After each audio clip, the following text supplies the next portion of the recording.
Hello viewers, welcome to season 2 of Fruits of the Womb, your authentic source of maternal and child health information. My name is Dr. Vera Bayu and I'm your host. Today on Fruits of the Womb, we discuss dental problems in children. We'll go on a quick commercial break. When we come back, I introduce my guests. Stay tuned.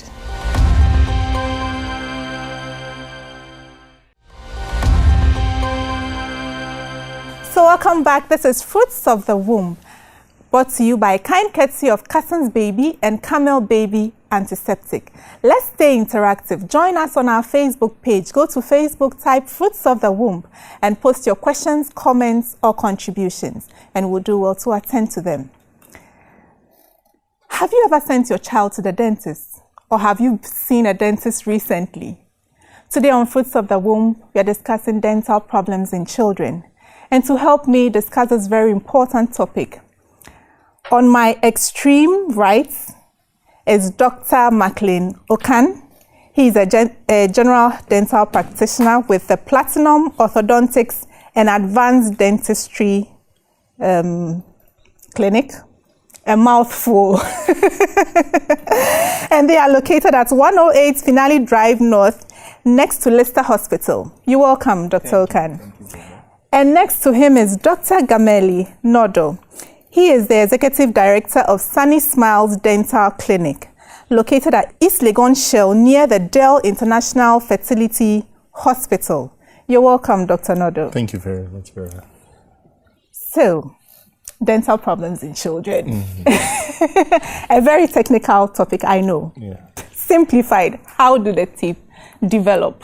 Dental development is basically technically called odontogenesis, and it's a complex process where there are embryonic cells. These are cells that are occurring during development of a fetus. That's in the womb. In the womb. So while the baby is still in the womb. And it consists of the ectodermal embryonic Remember, cell. you promised to keep this simple. So let's keep it up. Let's try to keep it simple. So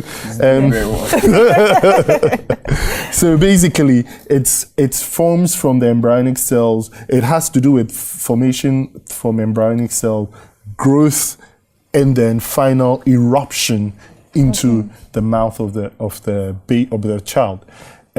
If there are specific periods when a tooth is developing, there are specific times that a tooth should develop. Okay. And if the tooth misses those times, or if the development does not occur at that time, it may not occur at all. For example, between 6 to 8 weeks of fetal life, while the baby is still developing, you have the primary teeth starting to form. Okay. Whereas around the 20th week of the fetal life, the permanent teeth start forming. Now, in a case where there isn't the dental lamina or whatever is responsible for forming the tooth, we tend to have something we call either hypodontia. And hypodontia, it's important to say it as hypodontia because it means that if it's just maybe 1 or 2 teeth that did not form. It's so meaning that you're having less teeth than you should form at a particular time. Exactly. And or if it's enodontia, that means no teeth formed at all. So my viewers are going to take you to court because you are breaking your promise. Dr. Okan. I think he sliced the yam. Try and pound it for us. Okay, so basically I like to look at it in this very simple way. Most of the time, by the time a lady finds out that she's pregnant, usually they find out when they are 6 weeks or 8 weeks. I need them to know that at that stage, teeth are beginning to form in the womb already. That early. So anything you do is likely to impact on the unborn baby. So your nutrition, your medication, all has an impact. So at 6 weeks, if you are not eating right, if you take some medications which we all know, an example, tetracycline, it gets to stay in your child's teeth and you wonder, why does my baby have yellow teeth? But you took the medication at 6 weeks and it's showing. And like Dr. Nodo said, by 20 weeks, the adult ones which will come into the mouth maybe around age 6, when the child is 6, is already forming. So if you have nutritional imbalances, calcium, vitamins A, D, C, phosphorus, calcium, it will show on your child's teeth. When we smile, everybody sees what we call, whether it's yellow or white, the layer we see, we all call that the enamel, right? Then beneath that layer is another layer we call dentine. That is a slightly darker layer. It's yellow in color. Then beneath that, we have the nerves and the blood vessel. Now, like I said, if you look at nutrition, if you don't have enough calcium forming, the mineralized layer doesn't form properly. So you can see someone, and when he smiles, you see like pits on their teeth. And so that nutritional imbalance is now playing out on the teeth. So you've touched on some of the things that can go wrong during development. What else can go wrong? So touching on like some other causes of this, what he discussed about the lack of formation of the hard substance there and of the enamel in the dentin, which we call the enamel hyperplasia, you would see that it comes from some disease conditions. So maybe somebody having something like congenital syphilis, or meaning the mother had syphilis and then transferred exactly. to baby. Or if the child is born and the child has chicken pox, rubella, those are these systemic diseases that tend to affect the enamel. Or even if the child is born with premature or with a low birth weight.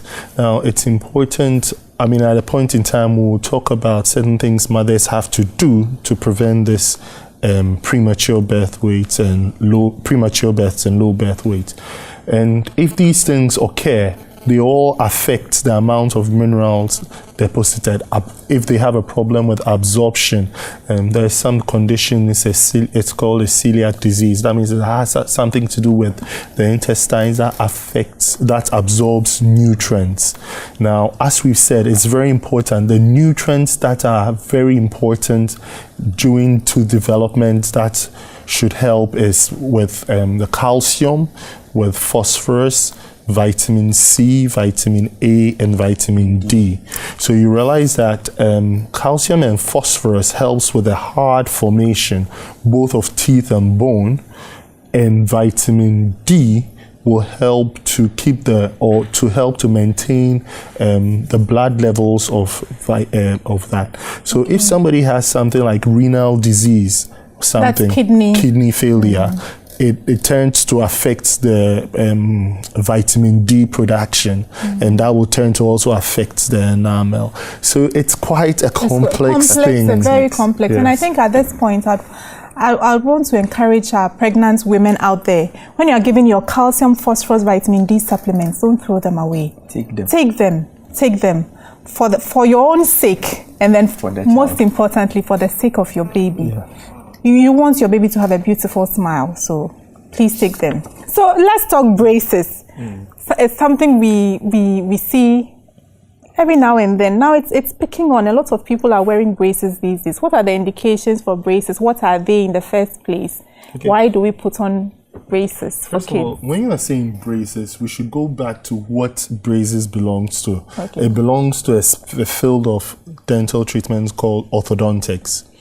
And in orthodontics, it's used to realign malocclusions and malalignment. Basically, it's a deviation from the normal presentation of an oral structure. It's not a disease, but when it presents, it affects the confidence of the person, and it also kind of tends to lead to some problems with functional problems. Now, if he mentioned hyperdontia, supernumerary, there's a case where there may be too many teeth in the mouth. We would have to now turn to use some orthodontic appliances. If it's fixed, then the term braces comes. Okay. So anytime you hear braces, these are fixed orthodontic appliances used for the treatment, because they have removable orthodontic appliances. Okay. and then functional orthodontic. So there are several types of orthodontic appliances. Braces tend to be used from age 12 and above, where the full complement of the permanent dentition has come in. Okay. There are stages in... So by age 12, you should have the full complement. So there are different stages. You have a stage, in the eruption sequence, you have a stage where there's only deciduous or the milk teeth or the primary dentition. That range normally between 6, 7, and by 8 upwards, between 8 and 10, some of the permanent, from 6 going, there's some of the permanent. So remember that the milk teeth is rather from 6 months all the way to 6 years. Okay. That is where the deciduous, all that deciduous milk teeth. But from 6 going, permanent teeth come in, and we call that a mixed dentition stage. Okay. And by the age 12, it is all the milk would have fallen out and been replaced with a permanent dentition. Okay. We tend to use fixed braces at that stage. But prior to that, before the fixed braces, we tend to use removable orthodontic appliances. So, Dr. Okan, I see some props with braces or other orthodontic. Okay. So basically, we have various orthodontic stuff, as you said. Let me try and simplify it. So there are... Please do. I like to be very simple. So in a natural state, we would expect that when you put your teeth together, your top jaw should bite with the teeth, should bite in front of your bottom jaw at a certain distance with a certain height. So you are biting like this. Okay. So the upper teeth should just be in always, front. It should be just in front like this one. Okay. Just in front. Certain distance between vertically and horizontally. Okay. Good. Now, I'm sure, like you said, you've seen children with funny teeth. So you can have a situation where the upper jaw is behind the lower jaw. So that is due to a skeletal discrepancy. So we call that a class 3 malocclusion. So in that kind of case, most likely, the person would be told, you need to wear something that will first move the teeth to equal level and get it forward so that it can stay there. Okay? You have another situation in what we call a class 2 division 1 and a class 2 division 2. That's for the orthodontists, but I'm trying to simplify it. So basically, what we would tell somebody Seaboard glass. It's a common thing that you see someone laughing, you say Seaboard glass. You notice the front tooth is protruding. That will be class 2 division. Okay. Division 1. There, it's so far. Yeah. Then you have a situation where the bottom Dr. jaw. Okan, I know you are in the element, but I want my viewers to stay glued. So viewers will go on a quick break. Don't go anywhere. Stick and stay. This is Fruits of the Womb. We'll be right back.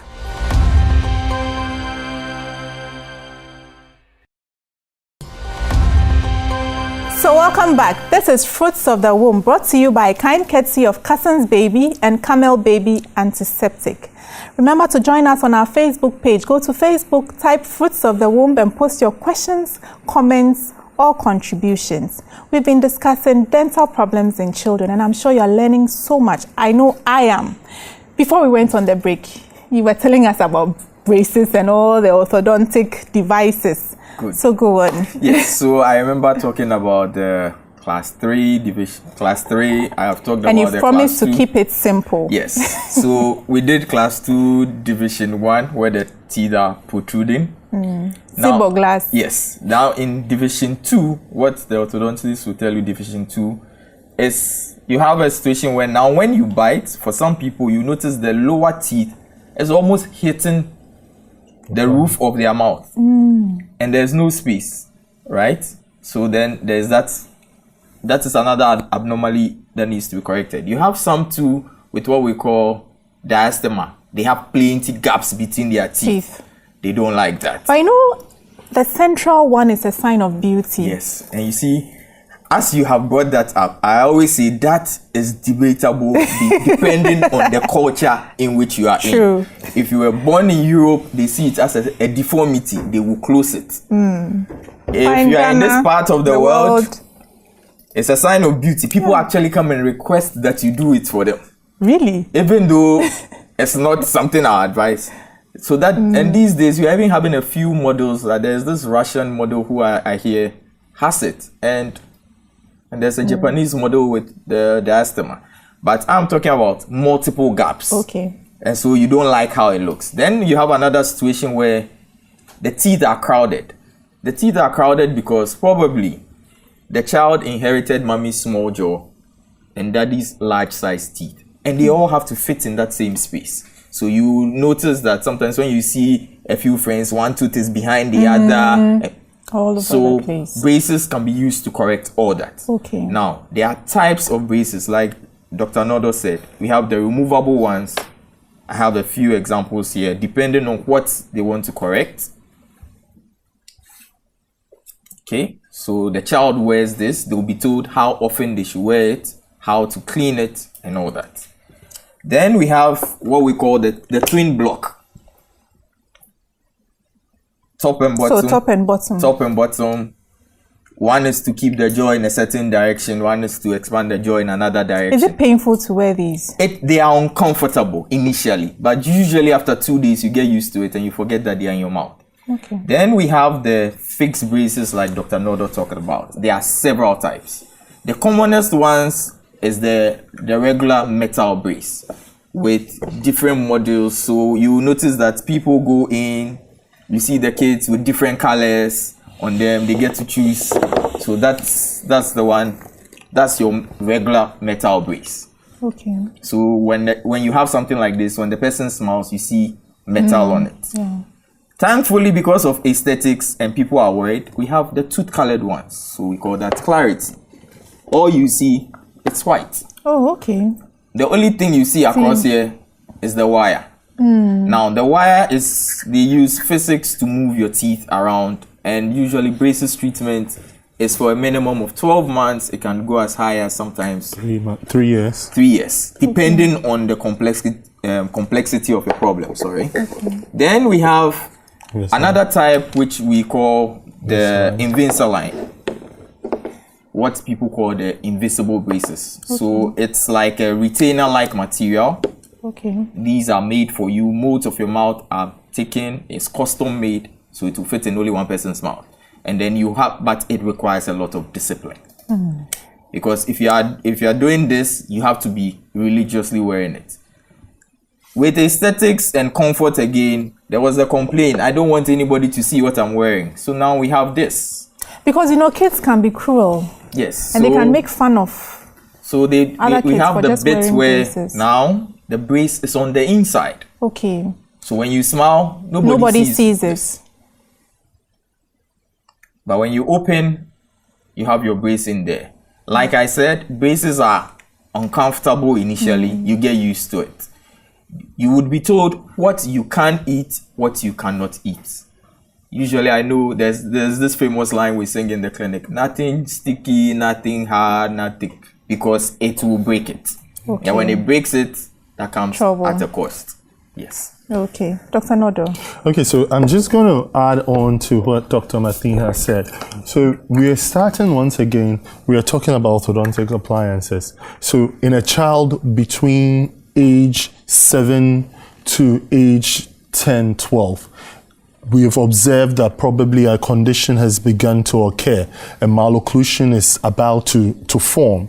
So we then want to do what we call interceptive orthodontics. These are treatments that will more or less address and prevent the malocclusion from becoming severe in the future. So you have cases where maybe there's something like we call infraocclusion, like sometimes the teeth don't erupt high enough. We have cases where you'd see that there are supernumerary multiple teeth. So that one you have to do things like we call serial extractions, where we'll have to do selective extraction to allow the teeth to drift into position. But sometimes we go on to use, like if it's habits that are the client is used, for example, the client sucks their tongue or sucks their thumb or anything, we have to stop that habit. So we have what we call habit appliances that are either removable or fixed, so that it will make it uncomfortable for the child to continue that bad habit. And then we have functional appliances where we actually use the growth of the child, the growth of the muscles, the growth of the jaw to help to correct. And we have these functional appliances over here. So this twin block, in a case where if this child is in class 3, in the sense that the lower jaw is ahead of the upper jaw, we put the child in a bite where it will stimulate the growth of the maxilla, that's the upper jaw, to overtake the lower jaw. Okay. It could also be used in reverse, because sometimes the lower jaw is behind and you want to stimulate it to move faster to catch. And that is these functional appliances. This is the twin block, and then we have this called the Frankel appliance. These are all used as functional appliances. But when we move forward to the stage where after the interceptive orthodontics, where you need to do definitive orthodontic treatment to maybe fine-tune or correct, maybe the interceptive didn't work, then you're going into the fixed orthodontics. Now, generally, we are fortunate that this is the least expensive of the types, the metal braces. But we are fortunate to have what we call these colored modules, which tend to attract children, and they tend to want to have different colors and stuff. Because the other ones look so... they look plain. If you were a politician, you wouldn't want this, the colors. Or if you were a media person, you would want something to... Yes, hide. Exactly. Yeah, that's true. And I'm guessing that the more invisible the brace, the more expensive it's more expensive. So I know there's so much, but we'll need to do a part 2, don't you think? Well, we need to definitely. Viewers, every week, there's a question we ask on the topic that has been discussed in studio. And if you get the answer right, you might be lucky to win a prize from our sponsors. So for this week, the question is...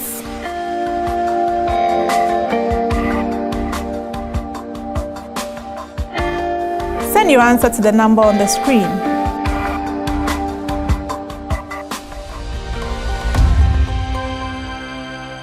Yeah, so, there's still so much to talk about when it comes to dental problems in children.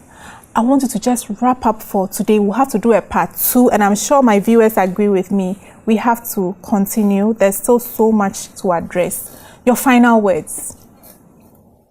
Okay, so first of all, starting from pregnancy, mothers should know that they are not eating for themselves alone. They are eating for a developing baby, hard bones and teeth. So they should ensure that all the necessary nutrients that will give them vitamin C, vitamin A, vitamin D, calcium and phosphorus. I have known for a fact that actually eating a lot of cheese during pregnancy tends to help to prevent early stages of early caries in children. Okay, so that's important. They should also have checkups with their doctors. In this, normally it's important to have 6 monthly checkup, but during your pregnancy, it's advised that you should have it. Your first checkup should be after the first trimester, and then your next checkup should be after delivery. It's also important. That's the dentist. To see the dentist, okay. So as to make sure that your habits are not giving problems to the baby. People are afraid that when they go to the dentist during pregnancy, they're afraid of radiographs. They shouldn't be afraid of radiographs. They shouldn't be afraid of pain medications. They shouldn't be afraid of anesthesia. Those 3 things don't tend to harm the babies. Okay. And it should be some antibiotics, there are classifications of medication. They are in group A, which is allowable, all the way to group D, which isn't allowable. So the doctor should be, the dentist in consultation with the physician of the thing will help to decide, yes, if in case it's an infection or so. Okay, Dr. Okan. Yes, so Dr. Nodo has spoken about the mother and baby part. I will look at baby is born, has teeth in the mouth. Take care of habits like thumb sucking. Teach them early how to brush. Teach them how often they should brush. Teach them to avoid sugary foods, and they would keep their teeth for life. All right. Thank you so much, Dr. Maclean Okan of Platinum Orthodontics and Advanced Dentistry, and Dr. Gameli Nodo, the Executive Director of Sunny Smiles Dental Clinic. So viewers, I know you have more questions than answers and you want more of this. I know that I do. So join us next week, same time. We're going to be looking at part 2 of dental problems in children. My name is Dr. Vera Bayu, and remember, God loves you. Stay blessed.